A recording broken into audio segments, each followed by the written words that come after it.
Konsep dasar wawasan Nusantara merupakan cara pandang dan sikap bangsa Indonesia terhadap diri dan lingkungannya sebagai satu kesatuan wilayah, bangsa, dan negara.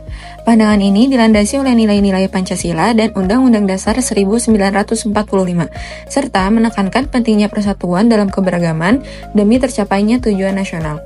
Adapun, fungsi dari wawasan Nusantara adalah sebagai pedoman, motivasi, dan rambu-rambu dalam menetapkan kebijakan, tindakan, serta keputusan dalam kehidupan bermasyarakat, berbangsa, dan bernegara.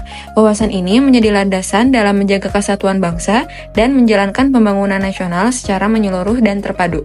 Kedudukan wawasan Nusantara, yang pertama itu sebagai wawasan nasional bangsa Indonesia, kedua menjadi dasar dan pedoman penyusun kebijakan nasional, yang ketiga menjadi visi pembangunan nasional jangka panjang, yang keempat itu mendukung terwujudnya tujuan nasional sebagai tercantum dalam pembukuan Undang-Undang 1945. Selanjutnya tujuan wawasan Nusantara. Yang pertama itu ada menjamin kesatuan dan keutuhan wilayah NKRI. Yang kedua, menumbuhkan dan meningkatkan semangat nasionalisme. Yang ketiga, mewujudkan keadilan, kesejahteraan, dan kemakmuran rakyat secara merata. Yang terakhir, menciptakan stabilitas nasional dalam berbagai bidang. Fungsi wawasan Nusantara. Yang pertama, sebagai pedoman dan arah pembangunan. Yang kedua, sebagai pengikat integrasi bangsa. Yang ketiga, sebagai alat pemersatu masyarakat Indonesia. Dan yang terakhir, sebagai penentu kebijakan nasional yang memperhatikan seluruh kepentingan daerah secara adil. Selanjutnya, prospek wawasan Nusantara.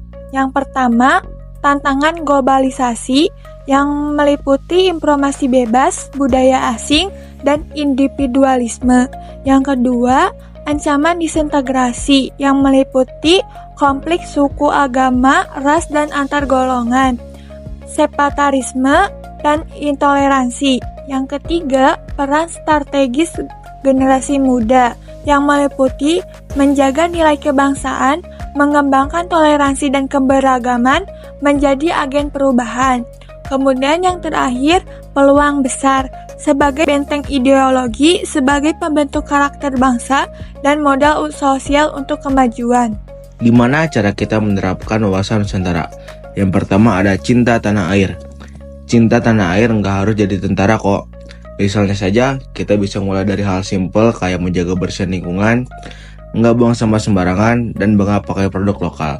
Yang kedua ada toleransi dan saling menghargai. Indonesia itu kaya banget, suku, agama, budaya, jadi penting banget buat kita saling menghargai. Misalnya kita ngucapin selamat hari raya ke teman beragama atau nggak ganggu saat mereka ibadah. Yang ketiga ada gotong royong. Gotong royong itu budaya asli kita. Entah itu bantu bersihin lingkungan, bantuin tetangga, atau kerja bakti bareng. Yang keempat ada bijak di media sosial. Di era digital ini, jaga persatuan juga bisa lewat media sosial loh. Jangan asal sebar berita hoak, jangan ikut-ikutan nyebar ujaran kebencian.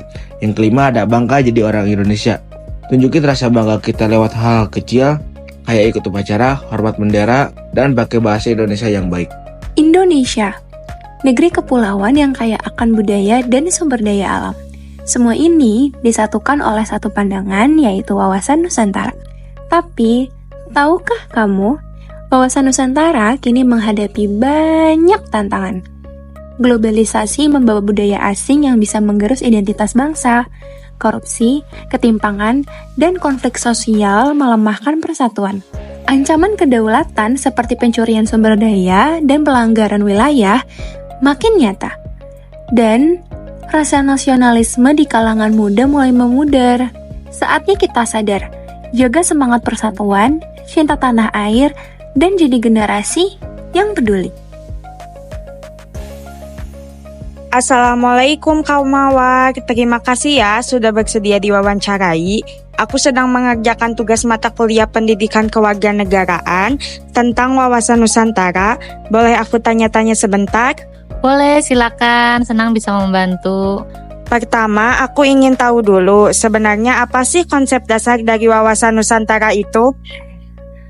Wawasan Nusantara itu adalah cara pandang bahasa Indonesia terhadap diri dan lingkungannya berdasarkan Pancasila dan Undang-Undang 1945. Jadi, ini semacam pandangan hidup kita sebagai bangsa yang tinggal di negara kepulauan. Intinya, semua wilayah Indonesia itu satu kesatuan yang utuh meskipun terdiri dari banyak pulau, suku, dan budaya. Oh, jadi walaupun kita berbeda-beda, tetap satu suku ya Kak? Nah, kalau dari segi kedudukan, wawasan Nusantara itu penting nggak sih dalam kehidupan berbangsa? Penting banget, wawasan Nusantara itu dijadikan sebagai landasan dalam merumuskan kebijakan nasional. Jadi, apapun kebijakan pemerintah, baik di bidang politik, ekonomi, sosial, maupun pertahanan, harus mencerminkan persatuan dan kesatuan bangsa. Tanpa wawasan ini, bisa-bisa Indonesia rawan konflik karena perbedaan. Iya juga ya. Terakhir nih, menurut Kamawar, gimana prospek atau harapan ke depan dari penerapan wawasan Nusantara? Prospeknya tuh besar banget, terutama buat generasi muda seperti kamu. Di zaman sekarang, banyak informasi yang masuk dari luar, jadi kita harus punya filter agar tidak kehilangan identitas bangsa. Nah, dengan wawasan Nusantara itu, kita bisa tetap terbuka, tapi tetap menjaga keutuhan Indonesia. Ini penting banget untuk mencegah perpecahan. Wah, terima kasih banyak ya Kak, penjelasannya jelas banget dan membantu banget buat tugas saya. Sama-sama Cika, semangat ya ngerjain tugasnya, semoga nilainya bagus.